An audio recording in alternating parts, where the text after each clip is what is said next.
तुलसीदास जी गोस्वामी के बारे में आपको बताऊंगी। आपका है ये गोस्वामी तुलसीदास जी। कवि कौन है? गोस्वामी तुलसीदास। कविता कवितावली। आज मैं आपको कुछ तुलसीदास जी के बारे में एक छोटी सी कहानी के रूप में सुनाना चाह रही हूँ। आप उसको सुनेंगे तो आपको पता चलेगा कि तुलसीदास जी क्यों राम की भक्ति में इतने लीन हुए। तुलसीदास जी जब छोटे थे उनकी कुछ समय बाद उनकी शादी की गई। उनकी शादी हो गई। शादी के बाद उनको अपनी पत्नी से बहुत स्नेह हो गया। वो एक पल भी अपनी पत्नी से अलग नहीं रहना चाहते थे। एक समय क्या हुआ कि उनकी पत्नी अपने मायके में चली गई। मायके में जाने के बाद तुलसीदास जी को बिल्कुल अच्छा नहीं लगा। उनको एक एक पल बहुत कीमती लगने लगे। वो रात को ही अपनी पत्नी से मिलने के लिए उनके पास चले गए। उनकी पत्नी तीसरी मंजिल पर ऊपर एक कमरे में रहती थी। तुलसीदास जी ने कहा कि अगर मैं सामने से जाऊंगा तो सब लोग मेरे को क्या कहेंगे। हाँ, तो उन्होंने क्या विचार किया कि मैं क्यों नहीं पीछे से ही जाऊं। उन्होंने देखा कि उनकी पत्नी के कमरे की खिड़की खुली हुई है और वहां पर एक रस्सी लटकी हुई है। तो उनके मन में क्या विचार आया कि मेरी पत्नी ने ही मेरे से मिलने के लिए खिड़की से एक रस्सी को लटका कर रखा हुआ है। रात्रि में उनको तुलसीदास को दिखाई नहीं दिया कि वो रस्सी में ही एक अजगर सांप लटका हुआ है, लेकिन वो उसी के सहारे ऊपर चढ़कर चले गए। जब उनकी पत्नी ने देखा कि आधी रात गए, आप यहाँ मेरे से मिलने के लिए कैसे आए, तब तुलसीदास जी ने बताया कि मैं तो पीछे की खिड़की से चढ़कर आया हूँ। जब उनकी पत्नी ने पीछे खिड़की में झांक कर देखा तो वहां पर बहुत बड़ा अजगर सांप लटका हुआ था। तब पत्नी को बड़ा दुख लगा, आश्चर्य भी हुआ कि फिर उन्होंने क्या कहा, अपने पति तुलसीदास जी से कहा कि आप मेरे से इतना प्रेम करते हैं, इतना स्नेह करते हैं, अगर आप यही प्रेम भगवान राम से करेंगे तो आपके जीवन का उद्धार हो जाएगा। उसी दिन से तुलसीदास जी ने क्या किया, अपनी पत्नी को त्याग दिया और राम की भक्ति में लीन हो गए। अब वही उसी भक्ति का यहाँ पर पूरा वर्णन किया गया है। मैं आपको ये पंक्तियां पहले पूरा पढ़कर बताऊंगी, फिर उसका संलाप बताऊंगी और इसके बीच में मीनिंग भी आपको समझाती जाऊंगी। आप इन जो पंक्तियां पढ़ रही हूँ उनको बहुत ध्यान से सुनेंगे। ये तुलसीदास जी के द्वारा ही लिखी गई हैं। तुलसीदास जी ने अपनी राम की भक्ति में जो दोहे लिखे हैं, छंद लिखे हैं, वो रामायण में आपको देखने को मिलेंगे। ये उत्तरकांड का दोहा है। किस भी किसान कुल बनिक भिखारी भाट, चाकर चपल नट चोर चार चेत की, पेट को परत गुण गड़त चरत गिरी, अटत गहन गण अहन अट चेत की, ऊंचे नीचे कर्म धर्म अधर्म करी, पेट ही को पटत बटत बेटा बेट की, तुलसी गोसाई एक राम घन श्याम ही से, आगे बढ़ बागित बढ़ी है आगे पेट की। अभी मैं आपको पूरी 4 पंक्तियां पढ़कर बताई हैं पद्यांश की। अब मैं आपको इनके एक एक के शब्दार्थ बताऊंगी।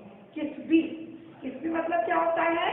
धंधा चलाने वाला, श्रमजीवी या मेहनत कश। दूसरा आपका है कुल, कुल यानी परिवार, कुल यानी परिवार। बनिक, बनिक यानी व्यापारी, जो आपने देखा होगा जो व्यापार करते हैं, किराने की दुकान लगाते हैं, ये सब जो देते हैं वो कहलाते हैं व्यापारी।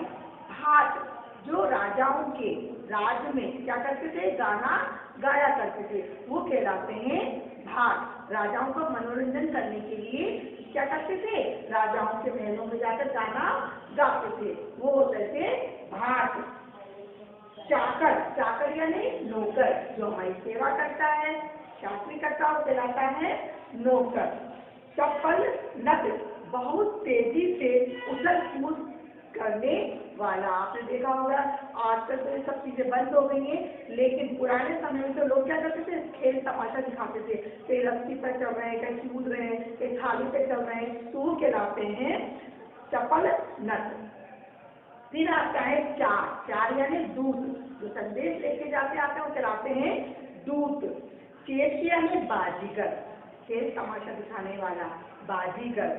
गुण गणत यानी विभिन्न कलाओं या विद्याएं सीखने वाला। गिरी यानी पहाड़, गिरी यानी पहाड़। अटक यानी घूमना, अटक यानी घूमना। गहन जल यानी घना जंगल, गहन जल यानी घना जंगल। अहन यानी दिन, अहन यानी दिन। अटकेत यानी शिकारी, अटकेत यानी शिकारी। अधर्म यानी पाप, पटत यानी मरद। भुजारी यानी शांत करता है। घनश्याम यानी काला बादल। वागीते यानी जंगल की आग से। आगे पेट की यानी भूख। ये आपके पूरी पंक्तियों के मैंने एक एक शब्द आपको समझा दिया है, उसका मीनिंग भी आपको मैंने बता दिया है। अब दो पंक्ति पढ़ूंगी, उसका मैं आपको तैयार समझाऊंगी। अब मैं आपको दो पंक्ति पढ़ के बता रही हूँ। किस भी किसान कुल बन की भिखारी भात, चाकर चपल नट चोर चार चेत की। अब मैं इनको आपको पंक्तियों का संलाप समझा रही हूँ। तुलसीदास जी कहते हैं, मेहनत कश मजदूर, किसान परिवार, व्यापारी, भिखारी, भात, नौकर, चाकर, कुशल अभिनेता, चोर, दूत, बाजीगर सब पेट भरने में लीन हैं।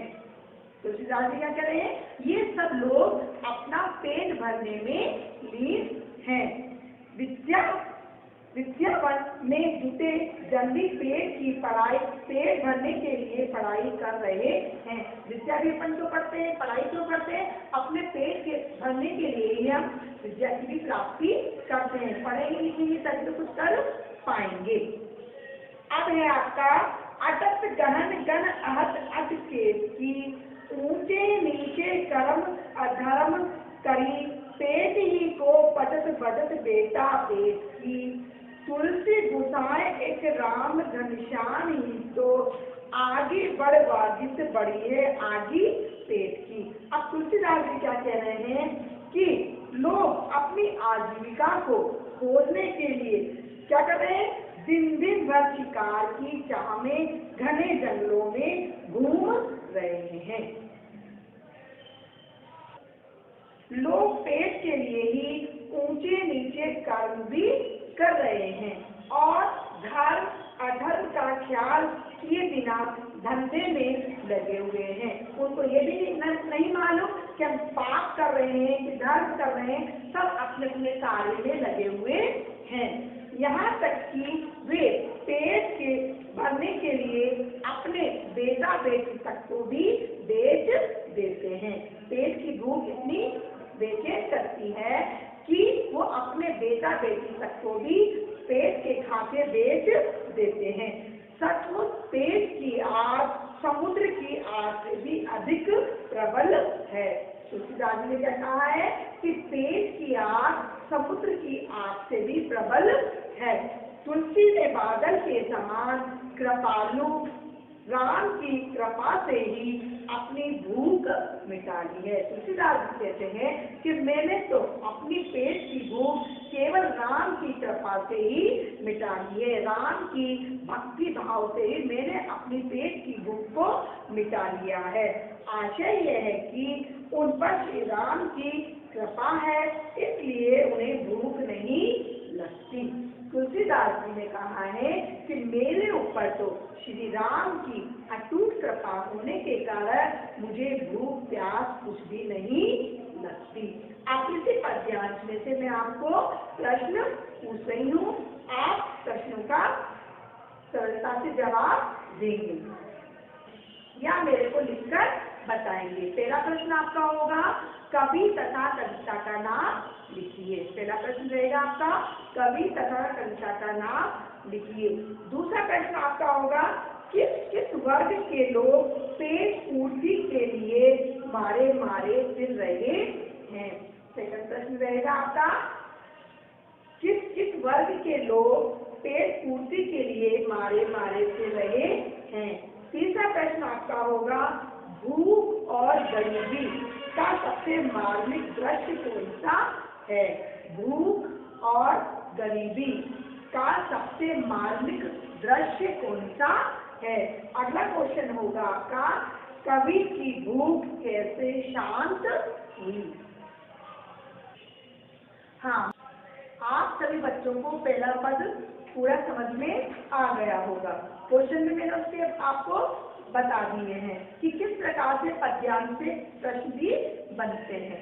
हाँ, इसी प्रकार से आपका दूसरा पद ना मैं आपको फिर से 4 पंक्तियां पढ़ूंगी और फिर इसके मीनिंग बताऊंगी और फिर इसका शब्दार्थ आपको समझाऊंगी। पहले मैं आपके सामने दूसरा पद पढ़ रही हूँ। खेती न किसान को, भिखारी को न भीख बरी, बनिक को बनिक न, चाकर को चाकरी, जीविका विहीन लोग सीधमान सोच बस, कहे एक एकड़ तो कहाँ जाए का करी। वेदों पुराण कहीं लोगों बिलोकत, सागरे सबे पे राम, राव रे कृपा करी, दारिद्र दशानन दबी दुनि दीन बंधु, दुरित दहन देखी तुलसी यहाँ करी।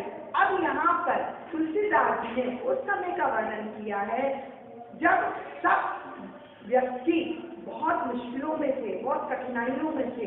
कलयुग का समय चल रहा था। जिस प्रकार से आपने देखा होगा अगर कोरोना काल में भी अपन ने कितनी कठिनाइयों का सामना उठाया। व्यापारी का धंधा नहीं चल रहा था, कोई व्यापार नहीं चल रहा था, स्कूल बंद थे, है ना, हर तरह की परेशानी अपने सामने थी। उस समय भी इसी प्रकार की परेशानी आई थी। उसी समय का यहाँ पर तुलसीदास जी ने वर्णन किया है। बलिया ने दान दक्षिणा, बलिया ने दान दक्षिणा, बनिकिया ने व्यापारी, ये आपका पहले भी आ चुका है। बनिकिया ने व्यापार, चाकरिया ने नौकर, चाकरिया ने नौकरी, जीविका विहीन यानी रोजगार से रहित, चितमान यानी दुखी, सोच यानी चिंता, बस यानी वश में, एक एकड़ को यानी सबसे, का करें मतलब क्या करें, वेदों यानी वेदों में, लोकों यानी लोक में भी, विलोकत यानी देखते हैं, साकरे यानी संकट, रावरे यानी आपने, दारिद्र यानी दरिद्रता, दशानन यानी रावण, दबाई यानी दबाया, दुनिया ने संसार, दीन बंधुओं ने दुखियों पर कृपा करने वाला, दुर्दिया ने पाप, दहनिया ने नाश, हाया करिया ने दुखी हुआ। अब इस पंक्तियों के आपको एक एक मैंने मीनिंग बता दिया है। अब पंक्तियों के मैं अर्थ आपको समझाऊंगी। खेती न किसान को, भिखारी को न भीख बनी, बनिक को बनिक न, चाकर को चाकरी। अब यहाँ तुलसीदास जी क्या कह रहे हैं कि तुलसी अपने समय की भयंकर दुर्दशा का चित्रण करते हुए कहते हैं ऐसा बुरा समय आ गया है कि किसान के पास खेती करने के साधन नहीं है, भिखारी को भीख और दाल नहीं मिल रहा है, बनियों का व्यापार मंदा हो गया है, नौकरी शुदा लोग नौकरी के लिए दर दर भटक रहे हैं, उन्हें काम नहीं मिल रहा, काम धंधे से वंचित लोग चिंता के कारण सिहर उठे हैं, कांप रहे हैं, डर रहे हैं, सभी एक एक से यही कहते दिखाई पड़ रहे हैं, कहाँ जाएं, क्या करें। वेदों पुराण कई लोगों बिलोकत, साकरे सबे पे राम, रावणे करी, दारिद्र दशानन दबाई गुण दीन बंधु, दुर्द दहन देखी तुलसी यहाँ करी। जब किसी को भी कोई काम नहीं मिला, सब आपस में चर्चा कर रहे हैं कि हम जाएं तो कहाँ जाएं। तो तुलसीदास जी कह रहे हैं कि तुलसी भगवान पर आस्था प्रकट करते हुए कहते हैं कि हे राम, वेदों में पुराणों में भी यही लिखा हुआ है कि ऐसा मुश्किल समय आने वाला है, या ऐसा मुश्किल समय होगा।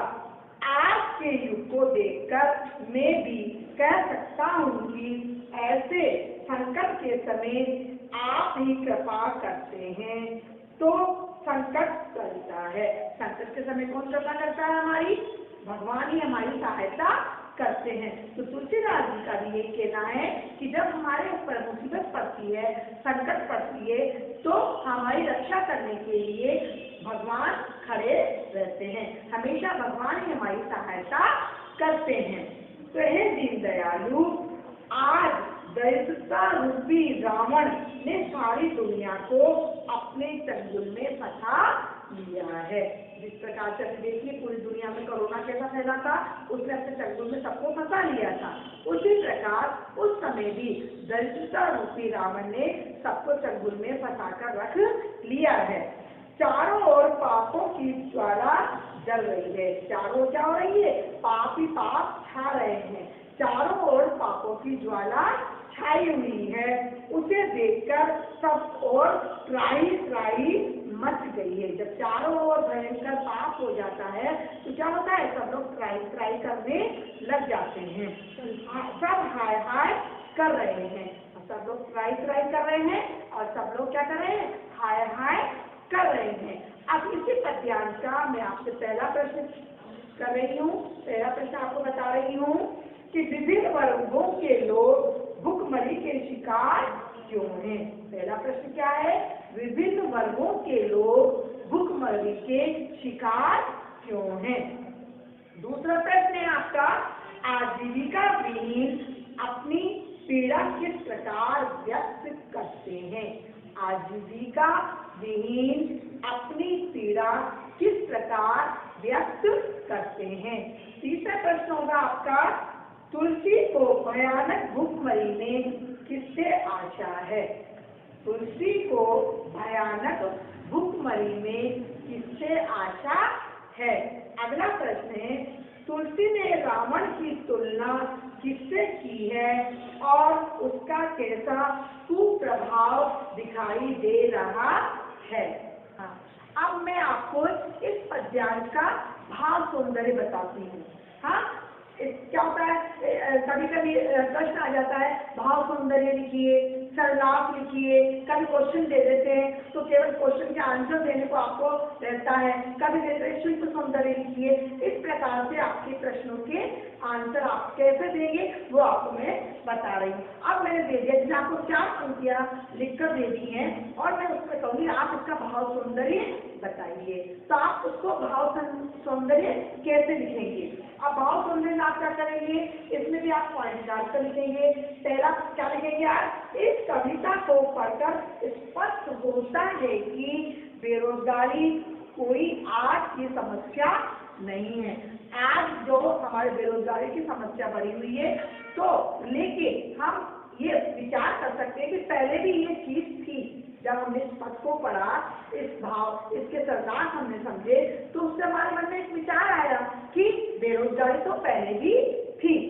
यह युग युग की समस्या है। ये तो क्या है? पुराने समय से ही समस्या चली आ रही है। तुलसी का युग भी इस भयंकर समस्या से ग्रस्त था। तुलसीदास जी का भी जो युग था वो भी इस समस्या से क्या था? ग्रस्त था। ये आपका पहला पॉइंट बन गया है ना, भाव सौंदर्य का मैं बता रही हूँ। अब इसी का आप दूसरा पॉइंट कैसे लिखेंगे? इसका लिखेंगे, तुलसी की भक्ति की भावना प्रकट हुई है। तुलसी की भक्ति भावना प्रकट हुई है। भक्ति किसकी थी? उनकी श्री राम भगवान की। उनके लिए राम दीन बंधु हैं। हमेशा तुलसीदास जी की किसने रक्षा की है? राम भगवान ने उनकी रक्षा की है। उन्हीं की क्या थे? वो दीन बंधु है। अगला पॉइंट आप लिख सकते हैं, तुलसी की भक्ति में दास से भावना है। तुलसी दास जी ने हमेशा दास से बनकर ही क्या की है, प्रभु की भक्ति की है। तो आप तीसरा पॉइंट डाल के भी लिख सकते हैं कि तुलसी की भक्ति में दास से भावना देखी गई है। अगला पॉइंट भी आप इसमें लिख सकते हैं, कहाँ जाई का करी में लोगों की वेदना साकार हो उठी है। इस पंक्ति को लिखकर आप क्या लिख सकते हैं कि यहाँ पर लोगों की वेदना देखने को मिली है। यह संवाद से कविता में मार्मिकता आ गई है। इन पंक्तियों को पढ़कर क्या हो गई है, हमारे मन को दुखी कर दिया है। हमारे इस पंक्तियों को पढ़कर मार्मिकता पैदा हो गई है। इस प्रकार आप इसका भाव सौंदर्य लिख सकते हैं। इस प्रकार मैंने आपको बताया है, इस प्रकार आप इन पंक्तियों का भाव सौंदर्य लिख सकते हैं। मुझे ऐसा ज्ञात है कि बेटा आपको जो मैं पहला पद दूसरा पद के जो मीनिंग समझाए हैं, सरलार्थ समझाए और दोनों आपको समझ में आ गया होगा। जो मैंने आपको 4 क्वेश्चन दिए हैं उसका आप आंसर क्लास वर्क में भी मेरे को लिखकर भेज सकते हैं, ताकि मैं उसको पढ़ लूँ और ये समझ लूँ कि आपको कितना समझ में आया है। भाव सौंदर्य का भी आपको समझ में आ गया। इसके बाद हर पद के बाद अपन क्या लिखते हैं, विशेष लिखते हैं। विशेष मतलब कि शिल्प सौंदर्य, शिल्प सौंदर्य मतलब कि विशेष हो जाएगा। इस प्रकार आप पूरे पद को समझ में, आप पूरा पद आपको समझ में आया होगा। धन्यवाद।